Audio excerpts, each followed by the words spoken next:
చాలా రంగాల్లో తెలంగాణ రాష్ట్రం అద్భుతమైనటువంటి గత 10 సంవత్సరాల్లో ప్రగతిని సాధించింది. అనేక విషయాల్లో కూడా మనం చాలా మెరుగ్గా ఉన్నాం అధ్యక్ష.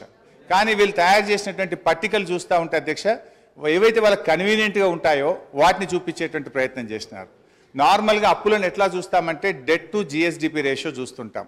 కానీ ఇక్కడ డెట్ టు జిఎస్డిపి రేషియో టేబుల్ను ఇందులో పెట్టకుండా డెట్ టు రెవెన్యూ రిసిప్ట్స్ చూపించే ప్రయత్నం చేస్తున్నారు. ఇప్పుడు అంతర్జాతీయంగా అయినా జాతీయంగా అయినా అప్పులను కొలిచే విధానము డెట్ టు జిఎస్డిపి రేషియో.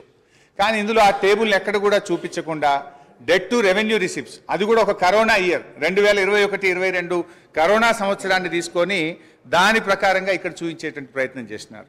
వాస్తవానికి అధ్యక్ష డెట్ టు జిఎస్డిపి రేషియో చూస్తే ఇది నా లెక్క కాదు అధ్యక్ష, రిజర్వ్ బ్యాంక్ ఆఫ్ ఇండియా ప్రకటించినటువంటి లెక్కలు.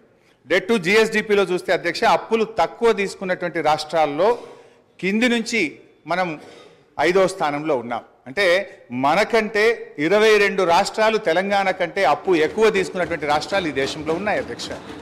అందులో చూస్తే అధ్యక్ష ఆ వివరాల్లోకి మళ్ళీ పోతే కావాలంటే ఈ టేబుల్ మీ ద్వారా గౌరవ ఫైనాన్స్ మినిస్టర్ గారికి ప్రభుత్వానికి కూడా నేను ఇవ్వడానికి నాకేం అభ్యంతరం లేదు అధ్యక్ష.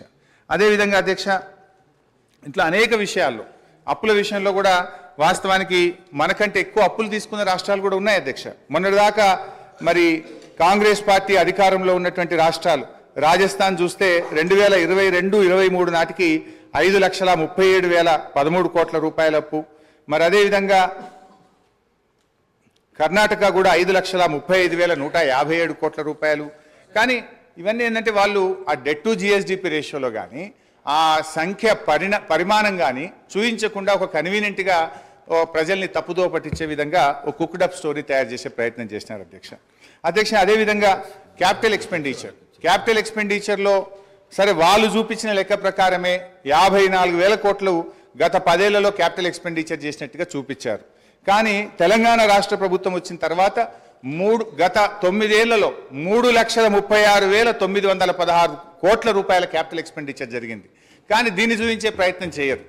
అంటే ఇలా ఎంత క్యాపిటల్ ఎక్స్పెండిచర్ జరిగింది, ఎటుపోయింది డబ్బంతా కూడా అంటే రేపు రాష్ట్ర అవసరాల కోసం, రేపటి భవిష్యత్ తరాల కోసం మేము ఆస్తుల కల్పన చేసేటువంటి ప్రయత్నం చేసినాం.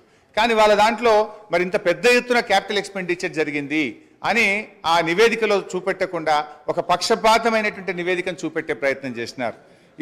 ఈ పేపర్ కూడా కావాలంటే మీ ద్వారా వారికి పంపిస్తాను అధ్యక్ష. అదేవిధంగా అధ్యక్ష SOTR రాష్ట్ర ప్రభుత్వ సొంత ఆదాయ వనరుల అభివృద్ధిలో ఇవాళ దేశానికే తలమానికంగా తెలంగాణ రాష్ట్రాన్ని నిలిపినాం అధ్యక్ష.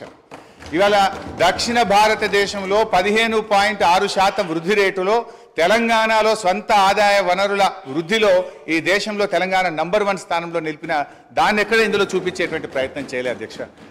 నా దగ్గర 2015-16 నుంచి 2020-21 వరకు SOTRలో రాష్ట్రాల ఆదాయాల వృద్ధిని మరి CAG రిపోర్ట్ అధ్యక్ష, ఇది CAG ఇచ్చినటువంటి రిపోర్ట్ ప్రకారంగా 11.5%తో 2020-21 నాటికి తెలంగాణ మరి మేజర్ స్టేట్స్లో ప్రథమ స్థానంలో ఉన్నటువంటి పేపర్ కూడా మీ ద్వారా వారికి పంపిస్తాం అధ్యక్ష.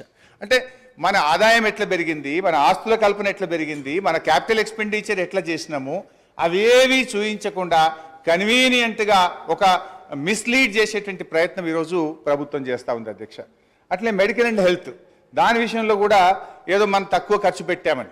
వాస్తవానికి అధ్యక్ష మెడికల్ అండ్ హెల్త్ విషయంలో చూస్తే 2014-15లో మన రాష్ట్ర బడ్జెట్ 2,432 కోట్లుంటే ఈ సంవత్సరం మన బడ్జెట్లో పెట్టింది 12,161 కోట్లు, అంటే దాదాపు 6 రెట్లు పెంచినాం అధ్యక్ష.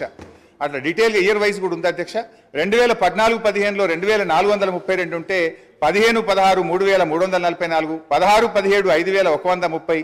I don't want to take much time, but finally 12,161 కోట్ల రూపాయలు పెట్టి వైద్య ఆరోగ్య రంగంలో అద్భుతమైనటువంటి ప్రగతిని మనం సాధించినాం అధ్యక్ష. అదేవిధంగా అధ్యక్ష ఇందులో కొన్ని కారణాలు కూడా ఉన్నాయి. వీళ్ళు ఏంటంటే ఎంతసేపు అప్పులు పెరిగినాయని చెప్పి ఒక బురద జల్లేటువంటి ప్రయత్నం చేస్తూ ఉన్నారు.